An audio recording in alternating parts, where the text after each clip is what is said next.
নারী এশিয়ান কাপে ঋতুপর্ণা আফিদাদের লড়তে হবে প্রবল শক্তিশালী 3 দেশের সঙ্গে, যার মধ্যে রয়েছে সাবেক 2 বিশ্ব চ্যাম্পিয়নও। এদিকে নিজেদের মাটিতে টেস্টের পর টি-20 সিরিজেও অস্ট্রেলিয়ার কাছে হোয়াইট ওয়েস্ট ইন্ডিজ। আর ওল্ড ট্রাফোর্ড টেস্টে নানা বিতর্কের মাঝে আলোচনায় এক পাকিস্তানি সমর্থক।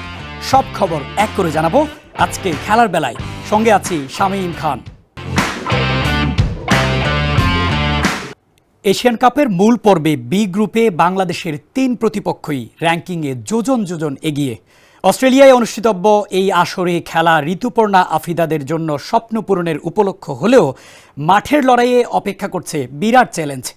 বিস্তারিত জানাচ্ছেন মাহফুজ আহমেদ। ইতিহাস গড়ে এশিয়ান কাপে জায়গা করে নিয়েছে বাংলার বাঘিনীরা। মঙ্গলবার সিডনি টাউনে অনুষ্ঠিত হয়ে গেল টুর্নামেন্টের ড্র, যেখানে সব দলের কোচ ও অধিনায়ককে আমন্ত্রণ জানানো হলেও বাংলাদেশের পক্ষ থেকে পাঠানো হয়নি কাউকেই। অগত্যা বাংলাদেশের হয়ে তাই মঞ্চে আসেন এক ভারতীয় প্রতিনিধি, যেখানে বাংলাদেশ প্রতিপক্ষ হিসাবে পাচ্ছে টুর্নামেন্টের সবচেয়ে সফল 2 দলকে। পিটার বাটলারের দলকে লড়তে হবে উত্তর কোরিয়া, চায়না এবং উজবেকিস্তানের বিপক্ষে। যদিও পরের রাউন্ডে যাওয়ার সুবর্ণ সুযোগ থাকছে বাংলাদেশের জন্য। আসন্ন নারী এশিয়ান কাপ অনুষ্ঠিত হবে 2026 সালের মার্চে। মেয়েদের এশিয়ান কাপের ডিফেন্ডিং চ্যাম্পিয়ন চীন। এই প্রতিযোগিতায় 14 বার অংশগ্রহণ করে 9 বারই জয়লাভ করা চীন নারী এশিয়ান কাপের সবচেয়ে সফল দল। 3 বারের চ্যাম্পিয়ন উত্তর কোরিয়াও পড়েছে একই গ্রুপে। সেই হিসাবে উজবেকিস্তান অপেক্ষাকৃত সহজ প্রতিপক্ষ। 5 বার এই টুর্নামেন্টে অংশ নিলেও গ্রুপ পর্ব পার হতে পারেনি, যদিও বাংলাদেশের থেকে র্যাঙ্কিংয়ে এগিয়ে আছে তারাও। তবে 3 গ্রুপে বিভক্ত 12 দলের এই টুর্নামেন্টের কোয়ার্টার ফাইনালে ওঠার যথেষ্ট সুযোগ আছে ঋতুপর্ণাদের সামনে। 3 মার্চ সিডনিতে বাংলাদেশ খেলবে ডিফেন্ডিং চ্যাম্পিয়ন চায়নার বিপক্ষে। 6 মার্চ খেলবে আরেক পরাশক্তি উত্তর কোরিয়ার বিপক্ষে। সবশেষ ম্যাচটা পিটার বাটলারের শিষ্যরা মাঠে নামবে পারতে উজবেকিস্তানের বিপক্ষে। বাংলাদেশের ভাগ্য খুলে দিতে পারে এই ম্যাচটি।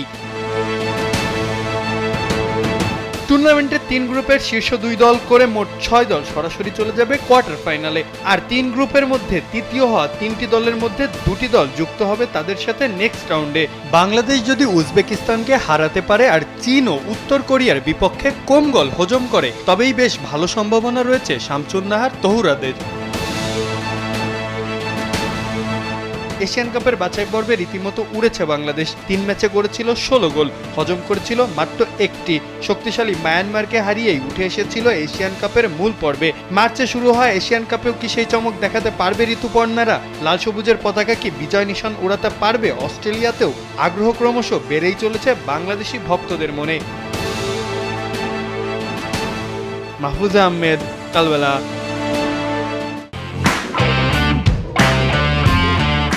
বিশ্বজুড়ে টি-20 লিগ মাতালেও জাতীয় দলের জার্সিতে যেন একেবারেই সাদামাটা হেটমায়ার হোল্ডাররা। অস্ট্রেলিয়ার বিপক্ষে টেস্টে ব্যর্থতার পর এবার নিজেদের সবচেয়ে শক্তিশালী ফর্মেট টি-20তেও 5-0 হোয়াইট ওয়াশ। প্রশ্ন তুলছে তারা আসলে জাতীয় দলের জন্য কতটা নিবেদিত। বিস্তারিত প্রতিবেদনে।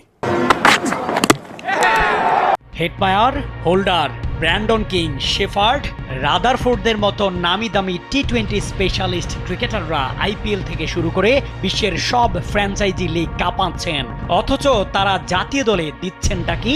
তাদের কাছ থেকে জাতীয় দল পাচ্ছে না বলার মতো কোনো সার্ভিস। যেই ওয়েস্ট ইন্ডিজ জাতীয় দলের পাইপলাইন থেকে তারা উঠে আসেন, বনে যান নামি দামি আর পেয়ে যান টি-20 হার্ড হিটার তকমা, অথচ তারাই কিনা জাতীয় দলের ডেরায় একেবারে ব্যর্থ। সাম্প্রতিক পারফরমেন্সে অস্ট্রেলিয়ার বিপক্ষে দেখা যায় তাদের অসহায় আত্মসমর্পণ। চলতি সিরিজে হজম করতে হয় 5-0 হোয়াইট ওয়াশ হওয়ার লজ্জা।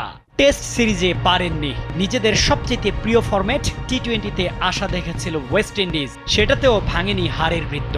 টেস্টে 3 ম্যাচ হারের পর টি-20 5টি ম্যাচও জিতে নিয়েছে অস্ট্রেলিয়া। তাতে অবশ্য রেকর্ড হয়নি। কোনো সফরে এর চেয়ে বেশি জয় আছে ভারতের।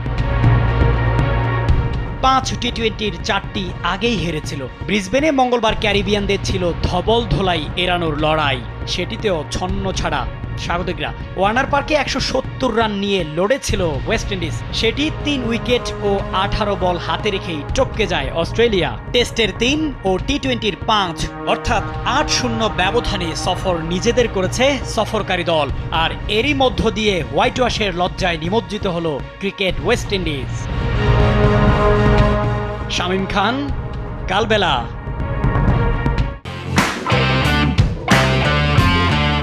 ভারতের টেস্টে পাকিস্তানের জার্সি, ঠিক এই বিতর্কেই উত্তাল এবার নেট দুনিয়া।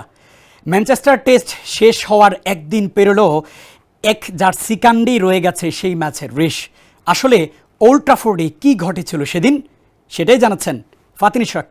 পান্তের ইনজুরি, খেলোয়াড় বদলি কিংবা হ্যান্ডশেক বিতর্ক, ম্যানচেস্টার টেস্টের সবকিছু ছাপিয়ে এবার আলোচনায় পাকিস্তানের জার্সি কাণ্ড। সম্প্রতি ভারত বনাম ইংল্যান্ড সিরিজের চতুর্থ টেস্টে পাকিস্তানের জার্সি পরা এক সমর্থককে নিয়ে পুলিশের বাড়াবাড়ি নেট দুনিয়ায় রীতিমতো ঝড় তুলেছে। সামাজিক যোগাযোগ মাধ্যমে ভাইরাল হওয়া এক ভিডিওতে দেখা যায় ম্যানচেস্টারে পুলিশ কর্মকর্তারা গ্যালারিতে পাকিস্তানের জার্সি পরা এক সমর্থককে জার্সি ঢেকে রাখতে বলেন। তবে সেখানেই বাধে বিপত্তি। ক্ষিপ্ত হয়ে ওই সমর্থক জানান টিকিট কেটে খেলা দেখতে এসেছেন তিনি। সমর্থকরা যে কোনো দেশের জার্সি পরে খেলা দেখতে পারেন। তিনি পাকিস্তানের নাগরিক, তাই পাকিস্তানের জার্সি পরেছেন। ভারত বা ইংল্যান্ডের সমর্থকদের যখন সমস্যা নেই, তাহলে পুলিশের কেন সমস্যা হচ্ছে? তবে স্থানীয় পুলিশ সদস্যরা জানায় ওল্ড ট্র্যাফোর্ডের নিয়ম অনুযায়ী ম্যাচে অংশগ্রহণকারী দুই দেশ ছাড়া অন্য কোনো দেশের জার্সি পরে খেলা দেখা যায় না।